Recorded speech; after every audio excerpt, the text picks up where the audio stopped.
그 사람이 연락을 멈췄을 때, 이유도 말해주지 않고 거리를 두기 시작했을 때, 어느 날 갑자기 예고도 없이 조용히 사라져버렸을 때, 침묵 앞에서 무너져 본 적 있나요?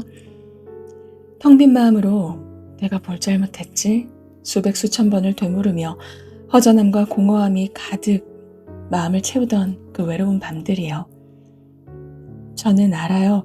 우리가 자기 자신의 감정을 가장 아프게, 깊게 들여다보게 되는 순간이 바로 그때라는 걸. 관계가 끝났을 때, 사랑하는 사람이 침묵으로 멀어졌을 때, 그리고 가장 괴로운 건 잠수하듯이 그냥 말없이 사라졌을 때. 그런데 오늘 저는 그 무너짐 속에 사실 엄청난 힘이 숨어 있다는 이야기를 할 거예요. 여러분, 우아하게 자신만의 고유한 빛을 내는 여자들에게는 한 가지 힘이 있어요. 여왕의 에너지? 그건 상처받지 않는다는 게 아니에요. 침묵 앞에서 무너지지 않는다는 뜻도 아니고요. 오히려 그녀는 무너짐과 공허함마저 부드럽게 안아주는 사람이에요. 막아서는 게 아니라 잘 다루어요. 검열하는 게 아니라 맞이하는 것. 그게 그녀가 어떤 침묵 앞에서도 결국 자기 자신에게 돌아오는 이유죠. 저는 오랫동안 반대로 살았어요. 마음의 입구에 검열대를 세워두고 누군가 떠난 뒤 밀려오는 허전함이 올라올 때마다 황급하게 가로막았어요. 아니야, 이런 기분 느끼면 안 돼. 나는 괜찮아야 돼. 얼른 좋은 생각으로 바꾸자. 그렇게 긍정적인 감정만 통과시키면서 무너짐과 공허함, 우울감은 입구에서 그냥 커트, 잘라냈죠. 그런데 심리학은 정반대를 말하고 있었어요. 감정의 표현을 의식적으로 억누르는 걸 표현 억제라고 하거든요. 스탠퍼드 대학교 제임스 그로스가 수십 년간 연구를 하며 발견한 건 이거였어요. 감정을 억지로 막으면 지워지고 사라질 것 같지만 실제로 부정적인 감정은 조금도 줄어들지 않고 오히려 긍정적인 감정만 줄어들었대요. 그리고 몸은 겉으로는 평온해 보이지만 교감신경이 그 안에서 더 각성하며 거세게 저항하고 있는 거예요. 혈압이 오르고 스트레스 반응이 치솟으면서 영문 모를 복통, 두통 이런 것들이 뒤따르죠. 다시 말하면 제가 그 공허함을 넌 안 돼 이렇게 막아설 때마다 정작 줄어든 건 제 안의 신성과 빛이었어요. 막아낸 줄 알았던 그 무너짐들은 오히려 무대 뒤에서 저기 저 밑에 지하실에 더 크게 살아나고 있었던 거예요. 진짜 우아하게 빛나는 여자는요, 그 검열대를 과감히 내려놓은 사람이에요. 침묵으로 인한 무너짐조차 부드럽게 안아주는 사람.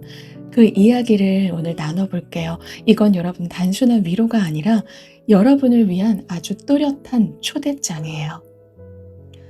저는 늘 제 삶이 기쁨과 행복, 감사로 가득하다고 믿었어요. 진짜 그렇게 믿었어요. 그렇게 말하면, 그렇게 말할수록 그런 일이 끌려온다고 생각했거든요. 그런데 솔직히 효과가 아예 없는 건 아니었어요. 하지만 시선을 어디에 두느냐가 하루의 색을 바꾼다는 건 분명한 사실이니까요. 그 부분은 지금도 부정하진 않아요. 문제는 제가 그걸 검열대로 세웠다는 거예요.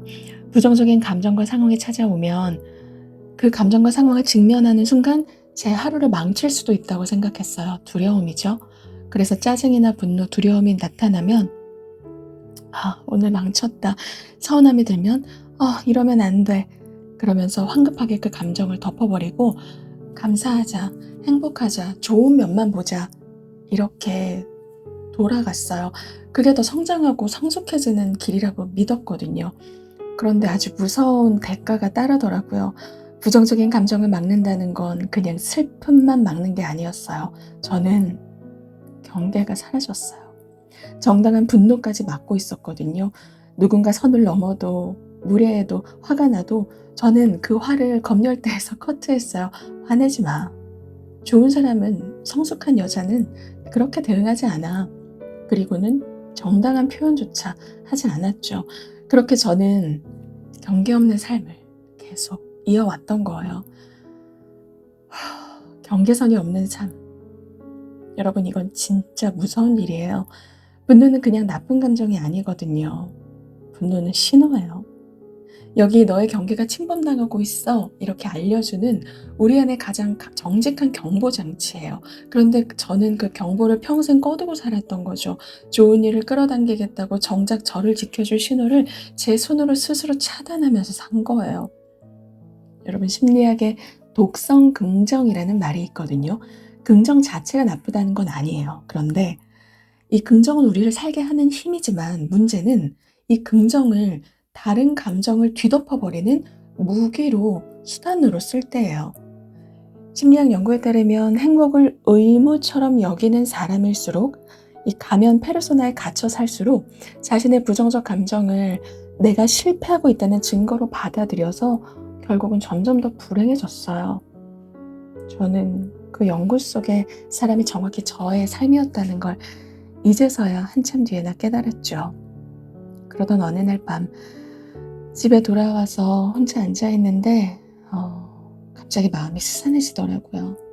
이유를 알 수 없는 허전함과 쓸쓸함, 아무런 예고도 없이 그냥 저를 덮쳐버렸어요. 예전에 저였다면 그 순간 또 검열대를 작동시켰겠죠. 안 돼, 이런 기분 느끼지 마. 나 오늘 되게 감사한 날이야.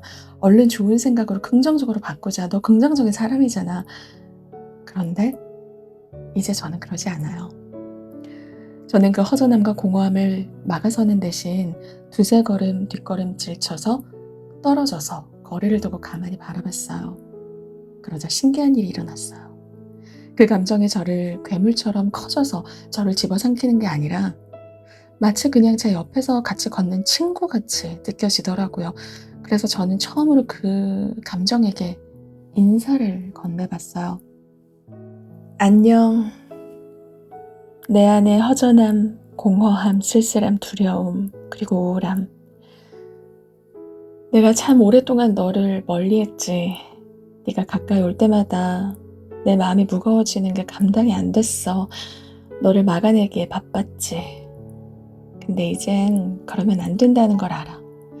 너도 내 안에 너무 소중한 감정이잖아. 너도 나를 지키려고 찾아온 거잖아. 그러니까 천천히 충분히 머물다 가도 돼. 억지로 밀어내지 않을게. 그리고 억지로 웃음으로 막 덮어버리지도 않을게. 그 인사를 건네는 순간 전 깨달았어요. 제 삶의 판으로 진짜 움직여온 힘은 제가 그렇게 외쳐온 긍정의 말이 아니었어요. 그건 표면이었어요. 진짜 제 삶의 판을 움직였던 힘은 제가 잘라냈던, 무대 뒤로 밀어넣었던, 한 번도 응답받지 못했던 그 무거운 감정들이었어요. 신경과학은 이걸 뒷받침합니다. 감정은 막는다고 사라지지 않거든요. 표현을 차단하면 감정은 의식의 무대, 즉 무의식의 세계로 내려갈 뿐이에요. 알아차리지 못하는 사이에 우리의 선택은 몸과 마음의 관계를 조용히 움직여요. 더 깊게, 더 무겁게, 그리고 더 무섭게. 저는 평생 빛나는 무대 위에서 행복합니다, 감사합니다를 외쳤지만 정작 제 삶을 이끌고 간 건 무대 뒤에서 응답을 기다리던 그 무거운 감정들이었어요. 그날 이후로 제 안에서 무언가 바뀌었죠. 그런데 여기서 제가 꼭 짚고 싶은 게 하나 있어요. 자주 착각할 수 있는 부분이라 이건 굉장히 중요해요. 그 사람이 침묵하고 사라질 때 우리가 본능적으로 기분을 끌어올리려고 또 관성처럼 애를 쓰거든요. 난 너 없어도 괜찮아. 예쁘게 꾸미고 일부러 밖에 나가서 괜찮아지려고 노력해요. 행복한 척 예쁜 셀카를 찍으면서 스토리에 올리죠. 그리고 은근히 마음속으로는 느껴요. 나 여기서 이렇게 잘 지내. 나 너 없어도 이렇게 예뻐. 괜찮아. 그러니까 나 좀 봐줘. 이런 마음으로. 그가 바라봐 주길 바라면서. 그런데요. 그게 진짜 자기 감정을 안아준 사람의 모습일까요? 아니에요. 왜냐하면 중심이 여전히 그에게 있으니까요. 내 모든 행동이, 선택이 그가 어쩌면 보고 있지 않을까? 이렇게 향해 있다면 내가 아무리 환하게 웃는다 해도 나는 여전히 그의 시선에 매여 있는 거예요. 여러분, 이 지점이 굉장히 중요해요. 그러니까 오해하지 마세요. 예쁘게 꾸미고 행복하게 웃는 거, 그거 좋은 거예요. 나쁜 거 아니에요. 다만 순서가 중요해요. 그렇게 우리 자신이 행복하게 웃기 전에, 그 전에 진짜 내 감정을 다 안아주고 나서 하셔야 돼요. 무너짐, 공허함 모두 충분히 맞이하고 나 진짜 겁나 힘들구나. 나 지금 너무 아프구나, 허전하구나. 이거 다 안아주신 다음에 그 다음에요. 근데 그러면 실제로 그가 있건 없건 아무 상관이 없어져요. 진짜 편안한 상태로 온전히 지금 여기서 내가 그냥 좋아서 웃게 돼요. 운동도 산책도 좋은 사람들과의 만남도 다 마찬가지예요. 누군가를 억지로 잊으려고 하는 게 아니라 내가 나를 돌보려고 능동적으로 움직일 때, 중심이 내 안에 있을 때, 그때 우리는 침묵과 단절 속에서도 충분히 단단해져요. 똑같이 걷고 똑같이 웃고 겉으로는 다 똑같은 것 같지만 중심이 어디에 있느냐에 따라서 정말 많은 것들이 달라져요. 여러분, 전 이제 빛도 어둠도 아무것도 검열하지 않기로 했어요. 모든 감정은 제 삶을 빚어내는 귀한 재료라는 걸 알았으니까요. 기쁨만으로 완성되는 사람이 어딨어요. 계속 태양만 반짝인다면 제 삶은 사막이 되겠죠.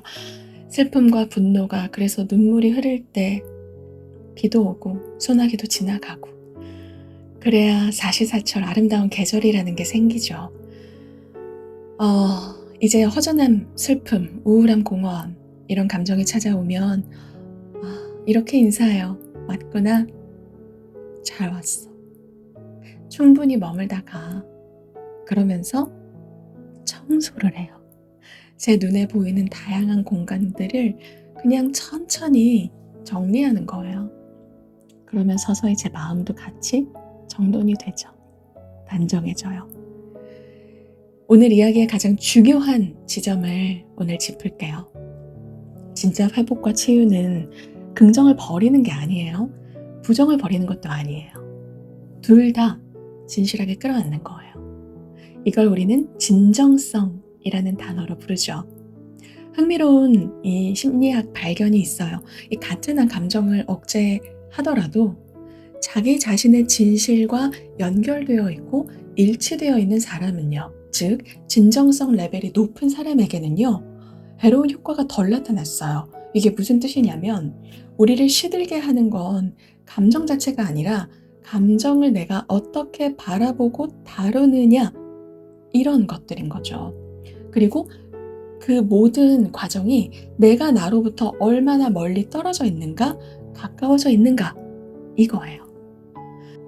다시 이야기할게요. 여러분, 감정의 검열, 우리 자신을 지킬 수 없어요. 저 역시 오히려 감정의 검열 때문에 저 스스로를 저의 영혼으로부터 더 멀어지는 삶을 살게 됐거든요. 자, 오늘 이야기는 여러분들을 위한 또렷한 초대장이라고 말씀드렸죠. 여러분, 이제 여러분 차례예요. 지금 혹시 누군가의 침묵 앞에서 멍하니 그 벽만 바라보고 있으세요? 아무 이유도 말해주지 않고 조용해져 있는데, 그래서 내 안에 자꾸 무너지고 공허해지는 마음을 붙잡으면서 나는 이런 기분 느끼고 싶지 않아, 느끼면 안 돼, 가로막고 있나요? 아니요, 그 감정들 모두 허용해 주세요. 그리고 두세 걸음 떨어져서 가만히 바라봐요. 친구처럼 인사를 건네는 거예요. 안녕, 오랜만이지? 어쩌면 처음인지도 몰라. 잘 왔어. 천천히 머물다가. 그러면 진짜 신기할 정도로 그 감정이 갑자기 스르르 힘을 빼고 쓱 툭 사라져요. 장담하는데 그 감정은요, 여러분들을 무너뜨리려고 부수려고 온 게 아니에요. 여러분이 무엇을 잃었는지, 어디에 마음을 두고 있었는지, 그리고 우리의 삶을 바로 세우기 위해서 무엇을 다시 돌봐줘야 하는지를 알려주러 온 정말 고마운 신호예요. 그 신호를 부드럽게 알아주세요. 그 순간 정말 신기한 일이 일어나거든요. 누군가 타인이 채워주기를 기다리고 있었던 텅 빈 그 자리에 여러분의 힘이 가득 차오르기 시작해요. 그게 진짜 힘이에요. 영원히 평생 우리 자신을 흔들 수 없게 지켜주는 힘이요. 우아하게 빛나는 여자들은, 나이가 들수록 더 찬란하게 자신만의 삶을 펼쳐내는 여자들은 바로 그 힘을 갖고 있어요. 누가 곁에 있어서가 아니라요. 그러니 어떠한 침묵 앞에서도 여러분, 자기 자신의 감정을 그저 끌어안고 가만히 우리만의 정원으로 돌아와 봐요. 저는 더 이상 이제 누군가의 침묵에 시들지 않기로 했어요. 무너짐도 공허함도 다 사랑해줘요. 그리고 온전히 나답게 피어나요. 오늘부터 저도 여러분도 우리 모두 그랬으면 좋겠어요. 이곳 목소리 정원에서 그의 침묵이 텅 빈 공간을 만든 그 자리에 우리의 사랑을 피워내 봐요. 안아주세요. 그러면 어느새 평온이 걸어 들어올 거예요. 여러분의 평온한 하루를 기도할게요. 고맙습니다.